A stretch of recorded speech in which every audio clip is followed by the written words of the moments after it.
possibility, but yeah, I think little bro just little bro really don't want to get in there. Like, no funny. I'm not even playing, bro. Like, no funny. I really think he don't want to get in there. That shit really throwing me off. Who fucking knows, bro?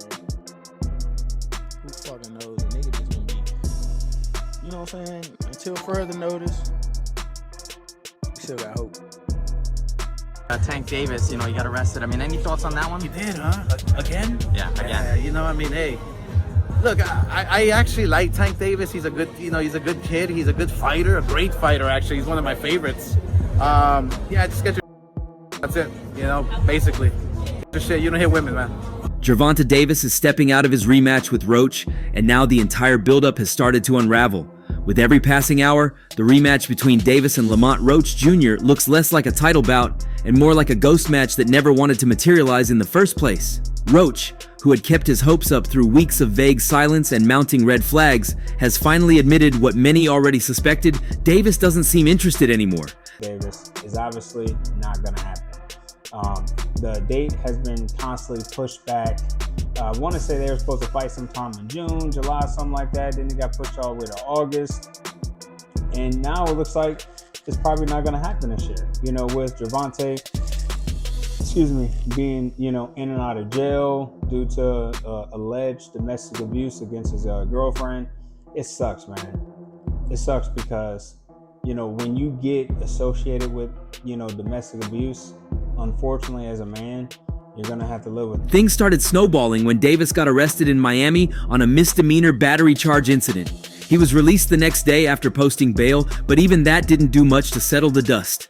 The moment Davis found himself entangled in legal trouble, Roach's vision of the rematch shifted. Where he was once hopeful and trusting that contracts would be signed and obligations fulfilled, he quickly became vocal about the stalling. And when Roach talks about this situation now, it's not with annoyance, it's with exhaustion. Roach went live on Thursday and didn't hold anything back. His words expressed a picture of a fighter who's been strung along and kept in the dark for too long.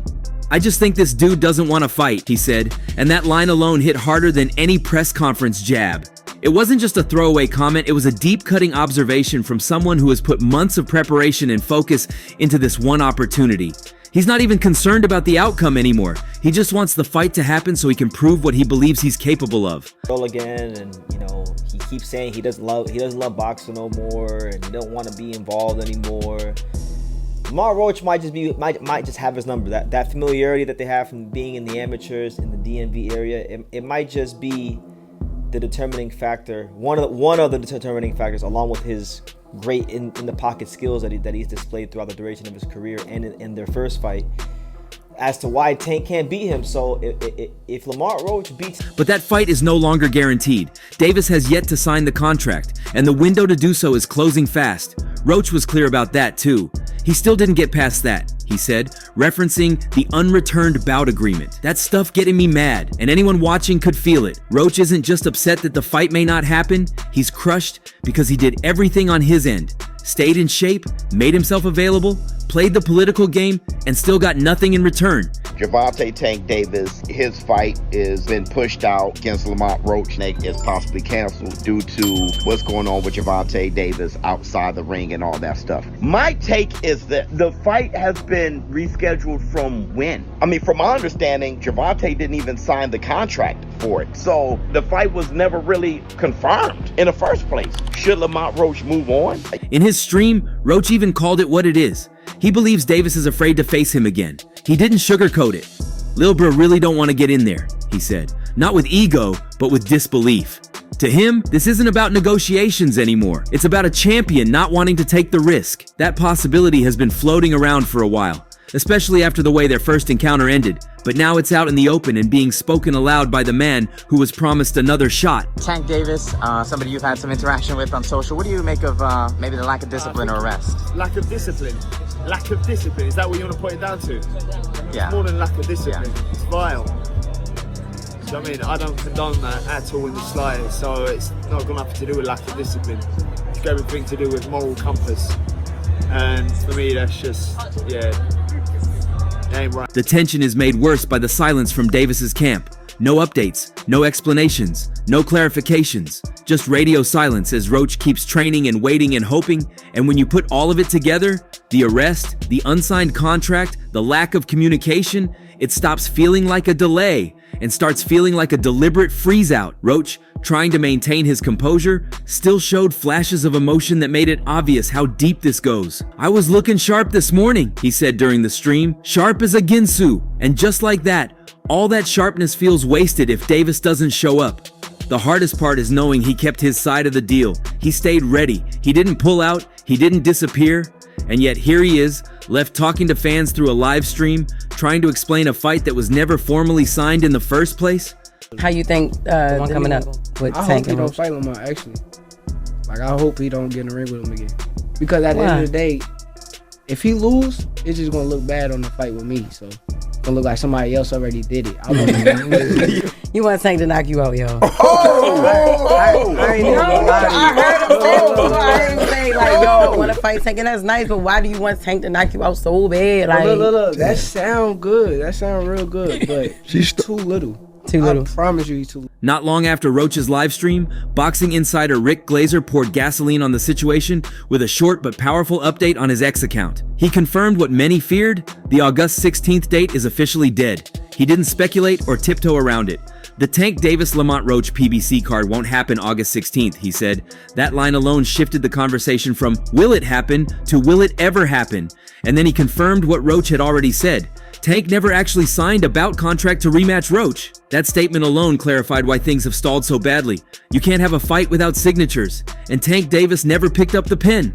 Yeah, man, I just want to say to let the people know that this judge is crazy, bro. This judge is, she knocked me up because basically I bought a property. I did everything in my power to listen to my lawyers. You have 60 seconds remaining. To the home potential people. I listened to everybody to the T.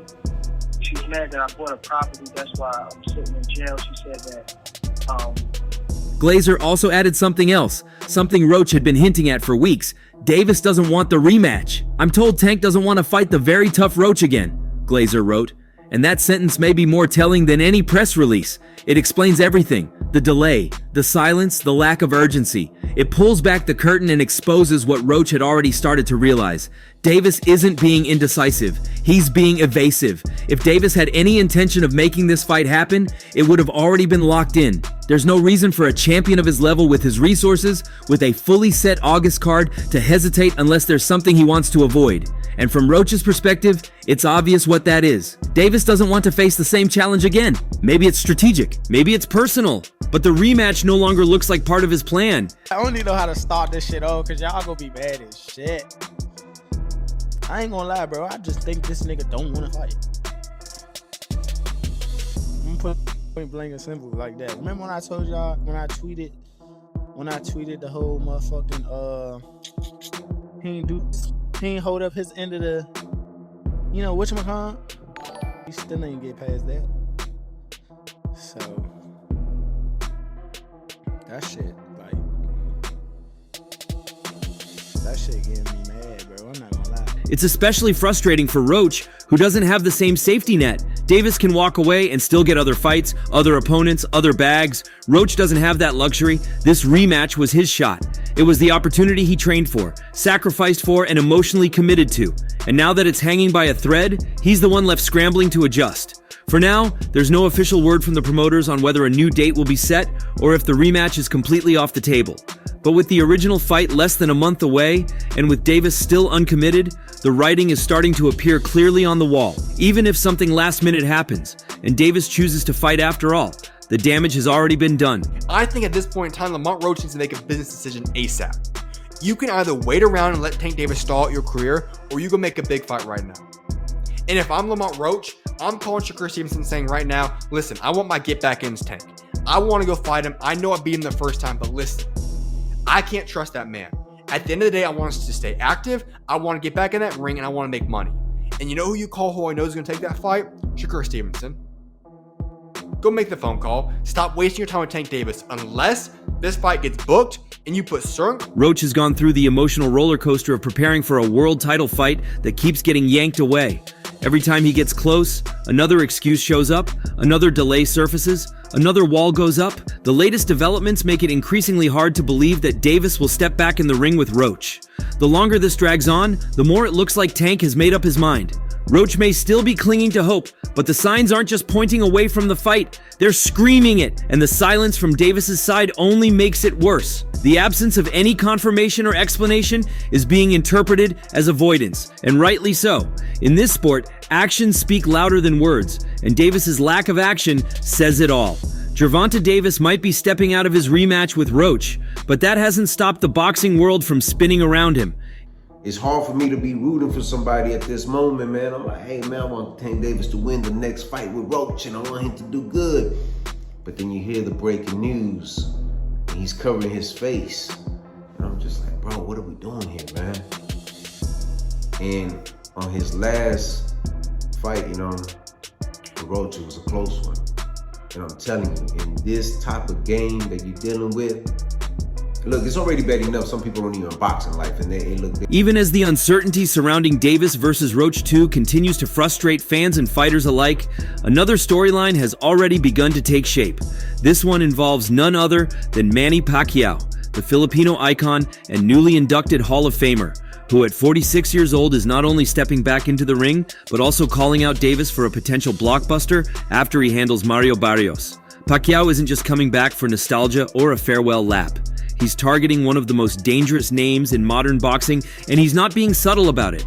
Davis is a good fighter. I mean, good fighter, yeah. If he come up to 147, then we can fight. 145 maybe. Oh, that's not a problem for me, because I'm an experienced fighter, so. Pacquiao's immediate focus is on Barrios, a tough and durable opponent who's carved out a name for himself at welterweight. But Pacquiao is already looking ahead. If he beats Barrios, he wants Davis.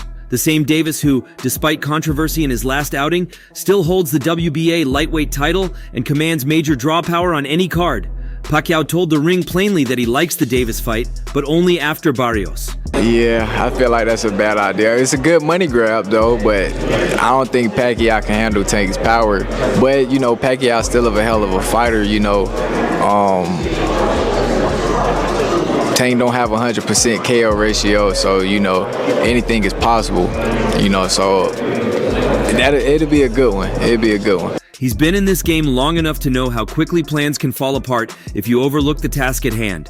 But the way he mentioned Davis was not a throwaway quote. There's real intent behind it.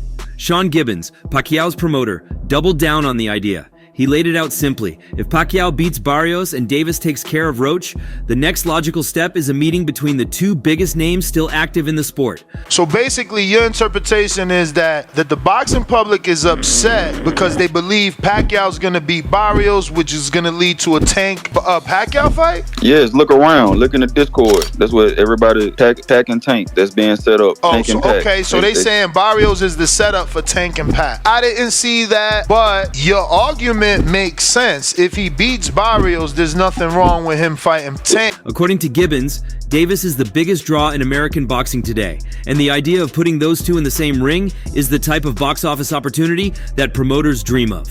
He also pointed out something that hasn't been mentioned enough. Pacquiao would actually have a size advantage for once. In almost every major fight of his career, Pacquiao gave up height or reach or natural frame. Against Davis, he'd be the bigger man. They keep mentioning Gervonta Davis. They keep talking about Gervonta Davis as a possible fight, Manny. You like that fight? Because he's little, like, he's your size. I like that.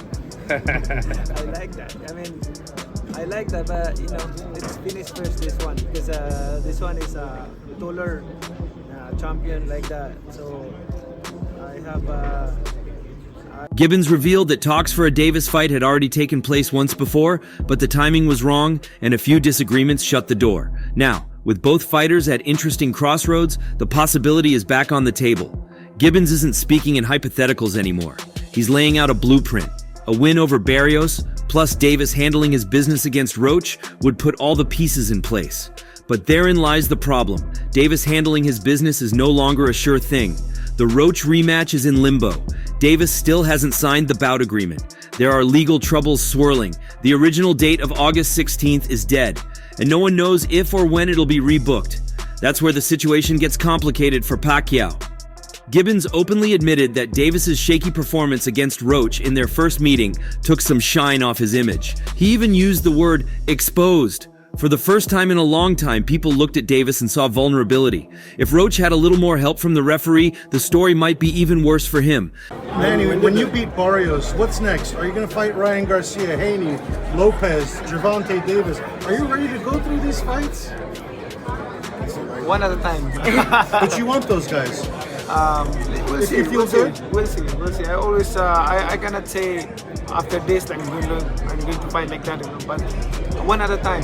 After the fight, we can see, we can talk like. Because in round 9 of their last fight, Roach sent Davis to a knee with a jab. It wasn't ruled a knockdown, but anyone watching saw it. It was a clean shot, the kind of moment that would have changed the scorecards and the narrative. The fact that Davis got up and continued doesn't erase what happened, and for people like Tim Bradley, it only reinforced what he's been saying all along. Bradley didn't hold back. On his YouTube channel, while discussing other lightweight matchups like Shakur Stevenson versus William Zepeda, he pivoted directly to Davis, and his opinion was scathing. He mocked the idea that Davis should even be thinking about Stevenson, saying Davis can't even get past Roach. Tank can't even catch a Roach, he said, throwing shade with every word. Bradley's point was clear. Before Tank looks ahead to super fights and legends, he needs to figure out how to handle the immediate danger in front of him. Tank did that, so I know the got in his eye, but they should have countered it. They would have countered it, it would have went to Lamont Roach. What I didn't like about Tank, he was gassing up Lamont Roach way too much, and he was already talking about like retiring. He seemed a little distracted, didn't he, in the fight? That wasn't the same Gervonta Davis we're really used to seeing. It just lets you know how corrupt like these governing bodies are, bro. If that dude took a knee, not only did he take a knee, he said, hold on real quick. Let me get this out of my eye. How is that not a point? Like, you know, funny thing, bro, that's why I cut. Bradley didn't stop there. He said Roach isn't afraid of Davis's power and is coming into the rematch with even more confidence. In his eyes, Davis has too much going on outside the ring, and that's going to bleed into his performance if the rematch does eventually happen. And Bradley isn't just some former fighter tossing out hot takes. He's been in the ring. He knows what it looks like when a fighter has mentally checked out, and from his view, Davis is already halfway out the door. The irony is that while Davis delays and Roach waits, Roach himself isn't standing still. He's already eyeing his next move, and it's a big one. Lamont Roach Jr. has begun setting his sights on Shakur Stevenson, the undefeated WBC lightweight champion who just dismantled William Zepeda in a dominant decision win. Shakur isn't just on top of the division, he's widely seen as the most skilled boxer at lightweight, the kind of opponent who makes even elite fighters look average. Some of your 135 contemporaries have a lot to say these days. Shakur Stevenson, well, of course he's now 135 after all that stuff, and then Devin Haney. Right, so why people even talk like he the best at, he didn't even fight at 135 yet. Right. He didn't even have power at 126, 30 or none of that. He is good. Okay. How can you, all that's just okay. Roach wants that fight, and more importantly, Shakur wants it too. After his win, Stevenson took to social media and called it a hell of a skillful matchup and promised that they'd share the ring one day. Roach responded by reposting the message, letting the boxing world know he's ready. In a weight class stacked with talent, that's one of the few fights where both men match up evenly in terms of technical ability. It might not have the pay-per-view flash of a Davis fight, but it would be a purist's dream. Footwork, timing, defensive discipline, all the high-level stuff that makes boxing what it is. This means Roach is now caught in the middle of a bizarre scenario. On one hand, he's waiting for a rematch that was promised but never signed. On the other hand, he's being courted by one of the best fighters in the division. The Davis fight was supposed to be the crown jewel, the biggest night of his career. But the longer it stays in limbo, the more likely it is that Roach will shift his focus entirely. And with Shakur Stevenson opening that door, you can't blame him. After I beat Tank, I'm fighting the winner of Devin Haney and Brian Norman. There you go. I'm not gonna say it again. Y'all can clip it, y'all can do whatever. That's what I'm doing. Right here first. W Roach. Grave diggers forever. Meanwhile, Pacquiao continues to train. He's getting ready for Barrios, but he's not training like someone doing a retirement tour. He's training like someone who still believes he can compete at the top. He's already visualizing Davis across from him, not just as a payday, but as a statement. A chance to remind people that legends don't fade out, they find new mountains to climb. And if Davis versus Roach 2 collapses for good, that opens the door wide for Pacquiao versus Davis, the kind of fight that sells itself, that draws casuals and hardcore fans alike, and that could end up defining the final chapter of two very different careers? Well, how do you see all this going?